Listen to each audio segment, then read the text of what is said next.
आता झाडावर किती पेरू शिल्लक आहेत आणि किती पडून गेले नाही हे काउंट केल्याच्या नंतर शेवटी मी किचनची कामं करायला गेले.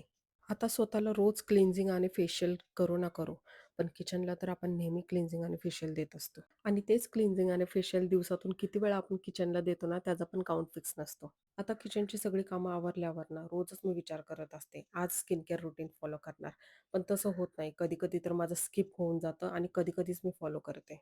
म्हणून जसं माझ्या लक्षात आलं ना, आधी तर मी माझ्या स्किनला मॉइश्चरायझर लावून घेतलं, छोटासा मसाज केला आणि त्याच्यानंतर छान असं सनस्क्रीन लावून घेतलं आणि एक SPF असलेलं लिप बाल्म मी रोज यूज करते. तर असं माझं छोटंसं स्किन केअर रुटीन होतं.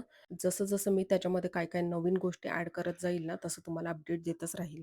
आणि तोपर्यंत थोड्या वेळाने सांची पण स्कूलमधून घरी आलेली. पण ती आधी भेटायला जाते कोकोला. आता बघा ना, यांच्या भेटल्यानंतर काय गप्पा चालतात ना, देव जाणे. आता यांच्या गप्पा अशाच सुरू राहू द्या. चला तर मग भेटूया नेक्स्ट व्लॉगमध्ये. Take care. बाय.